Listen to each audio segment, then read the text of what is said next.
So let's get into this.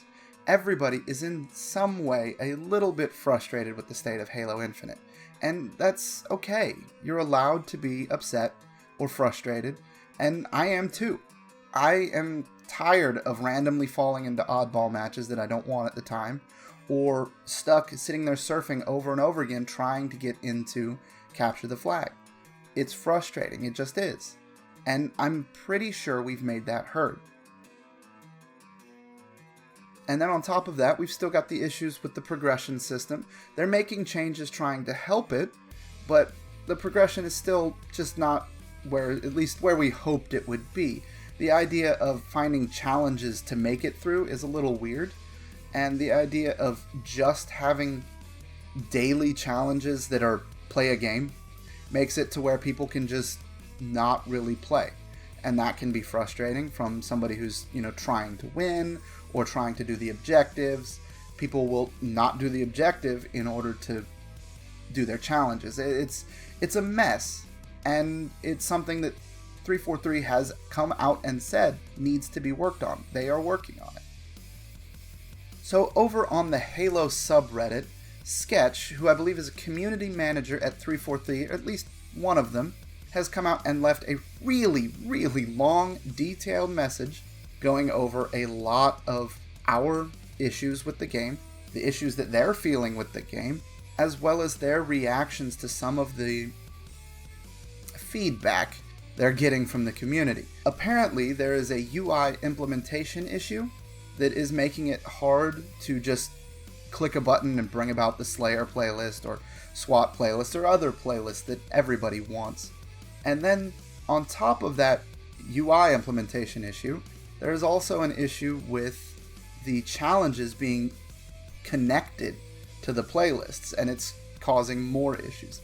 So that challenge system is coming in, rearing its ugly head yet again, and making this more difficult for 343 to get implemented to resolve this, very hot issue for everybody who's playing the game. It seems that in reaction to a lot of the issues that people are feeling with Halo Infinite, whether it's the playlist situation, or the issues with progression in the battle pass, or challenge swaps, or challenges as a whole, apparently people are coming forward and spitting so much vitriol towards 343 and Halo as a whole, the Halo community as a whole, that the Halo subreddit shut down for the weekend and said that everybody needed to cool off. It feels like a little much to me that people are going above and beyond, possibly sending death threats and other just overall meanness over this. I completely understand, and I'm just as frustrated. The progression system has kept me from playing even. I have 11 hours into the game and have kind of just slowed down because I don't really want to sit there and hammer through frustrating challenges over and over again, even though the overarching goal is just an emblem. So I get it completely, but there is a civil manner in which we can talk about these issues and talk about how upset we are without making it so people are, afraid or don't want to help you or don't care what you're saying anymore because you're just being mean. There's no point in that. That doesn't help anybody, especially not the Halo community. I'm definitely understanding of all of the frustrations with the current state of the game, as well as the fact that some people are saying that everybody is just being toxic, which isn't the case. From the outside looking in, it's easy to paint a brush on everybody who is upset as they're all part of this vitriol spitting minority. I'm pretty sure that we all understand that that's just not the case, that not everybody is doing that. We just have to find a middle ground where we are able to talk about the issues that we're facing or that we see or feel with the game and not come across that way. And apparently, according to some people in the Halo subreddit, the Battle Pass actually leaked in November, showing everything that you would earn throughout an entire 120 levels. And that information comes out showing that just about every piece of armor was earnable via the battle pass rather than just monetization, just buying them. If that's the case, that is a little disappointing, but it is a business. They are trying to make money with this game, so I understand them selling stuff. But a lot of these customizations are expensive, and it doesn't make sense. Honestly, when I go out and I see people in the game in big, expensive skins, it kind of looks silly to me. Most people, at least in my experience, aren't buying these skins, and I'm assuming 343 is noticing that. Would I have preferred for Halo Infinite to be a $60 or $70 game, and then there were some microtransactions for some skins, but almost all of them were attainable through the game, through just play? Yes, I would have preferred that. But you can't argue with the fact that instead of having just a couple thousand players or tens of thousands of players, there are hundreds of thousands of players. There are tons of people that likely would not have played Halo, at least at release, because they didn't want to pay for it, that are playing right now. And some of those people will buy skins and supplement the game for others.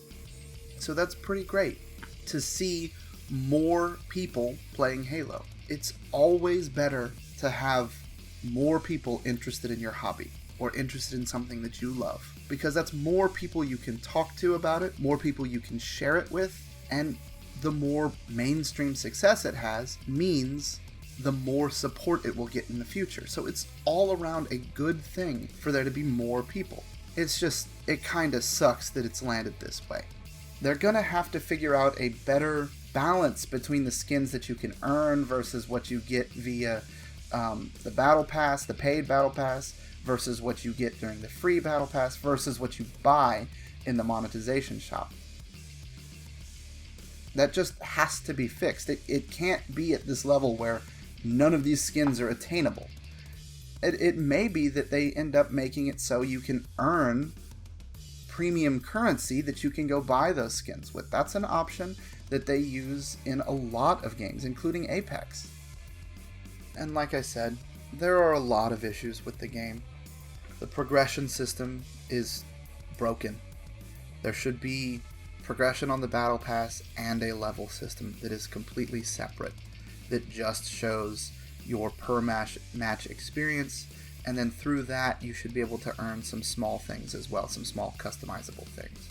And there should be multiple playlists. There should not be one playlist for not big team. That includes all objective-based game types and Slayer game types, and doesn't include any of the crazy out there game types like SWAT's completely missing, Zombies is completely missing. There's just so many staples from the Halo history that's just missing for no reason.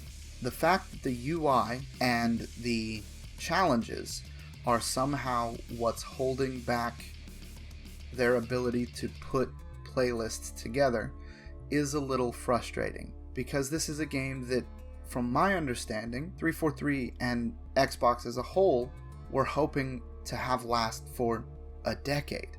If that's the case, wouldn't it make sense for everything to be planned around modularity, or around the ability to plug and play new things and change it on a whim, because it's intended to last for a very long time and changes have to happen sometimes at a very breakneck speed? That just seems off to me, but it is what it is, and I know in development things can kind of get away from you. I know that.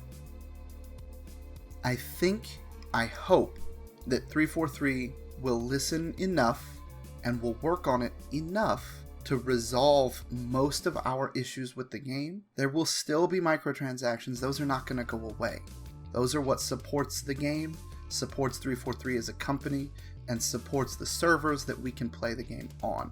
But hopefully they'll be able to add more that can be earned by playing, as well as maybe a way to earn that premium currency. The gameplay of Halo Infinite is fantastic. The game itself is a lot of fun. I have had an absolute blast playing it, and it feels really good to play Halo again. It really does. With all of that said, have you guys read the post from Sketch over on the Halo subreddit? They go over their own issues, as well as the fact that they are working on the Slayer issue and trying to get more playlists in. It's a very long read, a very, very long read, but it is well worth your time. At least it was well worth mine. And with that, how do you guys feel about the current state of Halo Infinite? Are you excited for the campaign to launch on Wednesday? How do you feel about the Halo subreddit closing for the weekend? Let me know in the comments down below. I will see you guys in the next video. Stay safe.